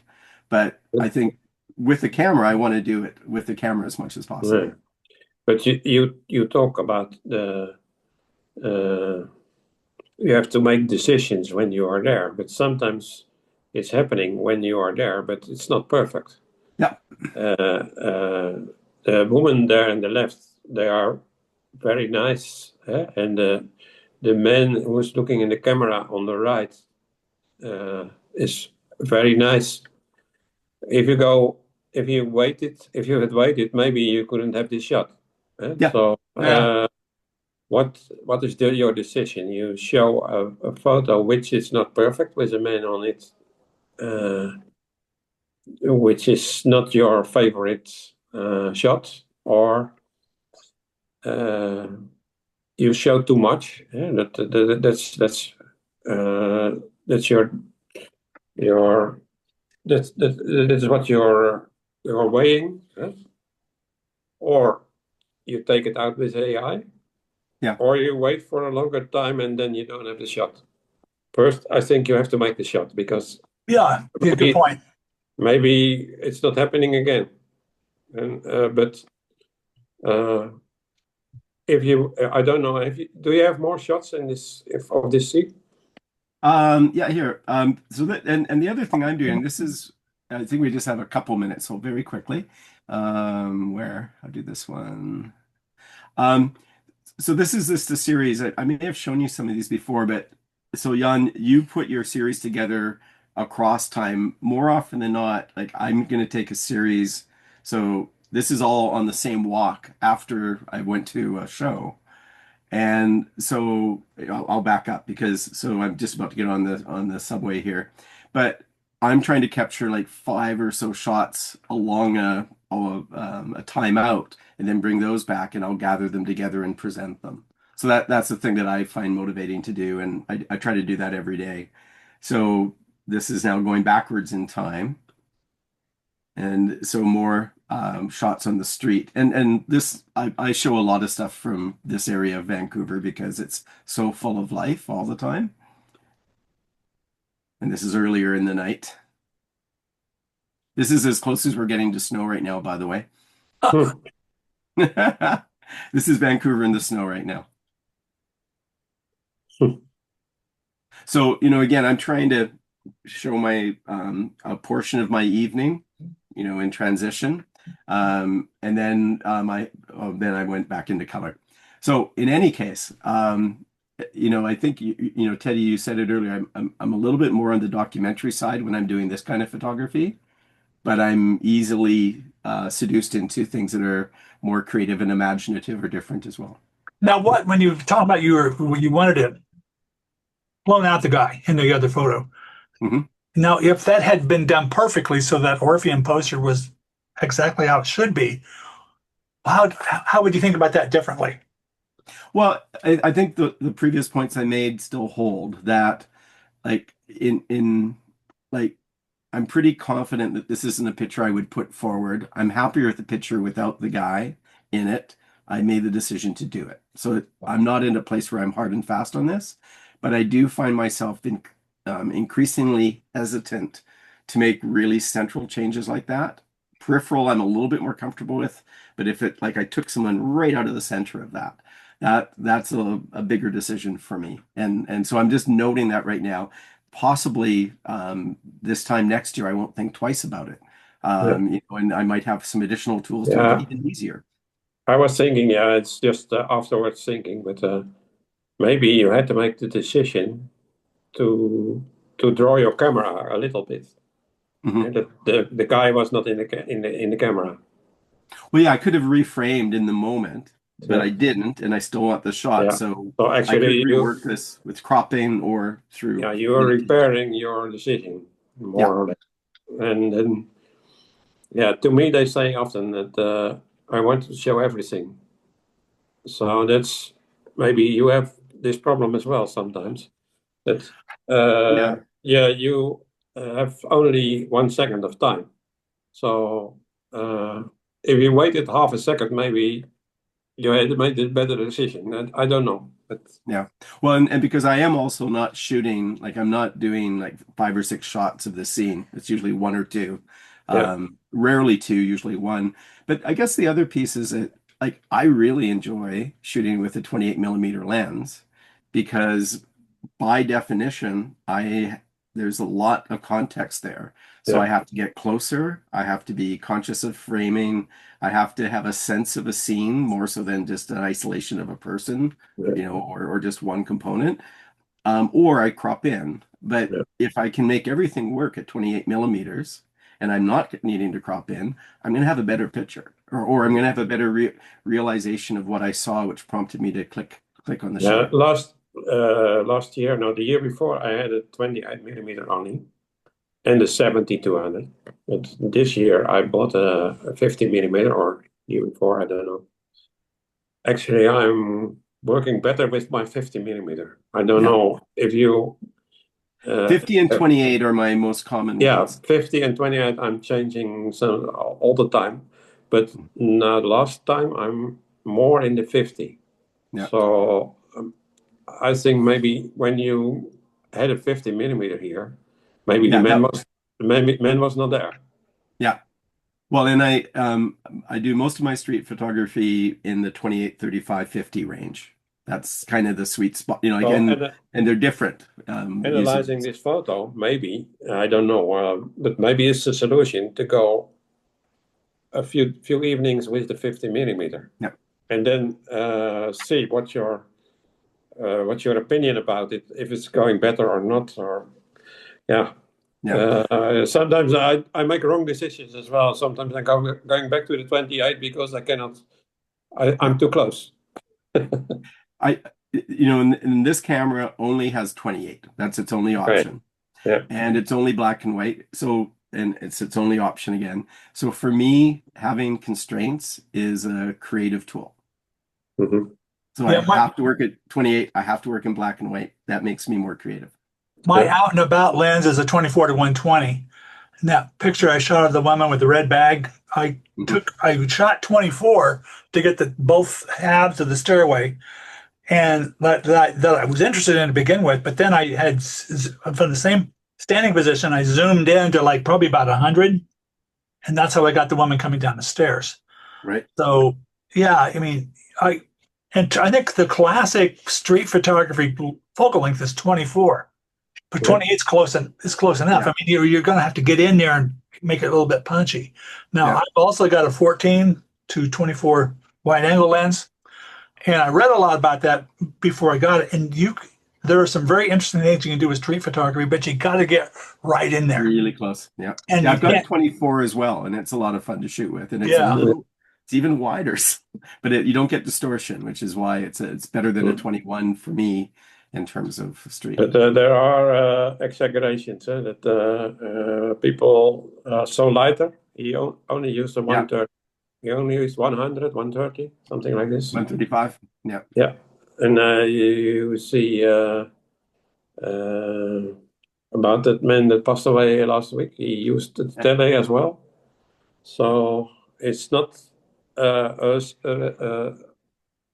obliged to do it. You can use another. Yeah. I find 90 works quite well for me as well, generally, but 90 is better for like architectural details than for people. It's just and it's partly to the compression. With the wider ones, you have more depth of field that you can play with, and it's just a different the focal length gives a different kind of intensity. In the website of 52 frames, they have now filled the frame as An this extra week, prompt. Yeah, and yeah. they say they do it with 70-200. Huh? And I think, yeah, the bonus one is if you use a 150, but I was thinking of, I don't know what I'll use. I'll figure out something. I cheated on this week's was nature, and so I found urban nature. So I found a lit up Christmas deer. That was my one this year. or this week. All right, we're 6 minutes after 3. Okay. Plan on doing Overtime. this again. When is Uh, Christmas anyway? Oh yeah. How close are we to Christmas? No, next week is 23, The 21. 21st, 21. next week. So Yeah. middle of Thursday, I think Yeah. it's. I am on my way home, I think, or maybe I am at home. I don't know. Yeah. I don't want to do something smack dab in the middle of Christmas or something like that, or Christmas Eve.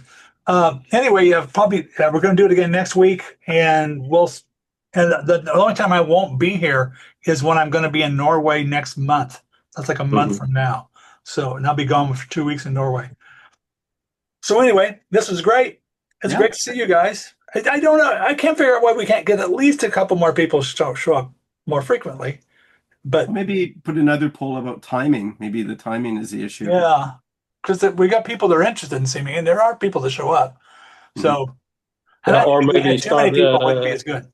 Sometimes you can start another topic, or maybe that somebody else are making a message or something, and Yeah, this will help maybe. and we got a lot of people that don't speak English either, so it's not all people are multilingual. Or maybe you can ask the people of Weekly to do something. Yeah. Well, I think we keep going on right now. Maybe there's definitely people are interested. So, and again, like I said, if we had 15 people, I don't know how this would work. No. 6 is enough. Okay, guys, I'm gonna go. Right. We will Enjoy the see rest ya. of the week. Bye-bye. Bye. See you.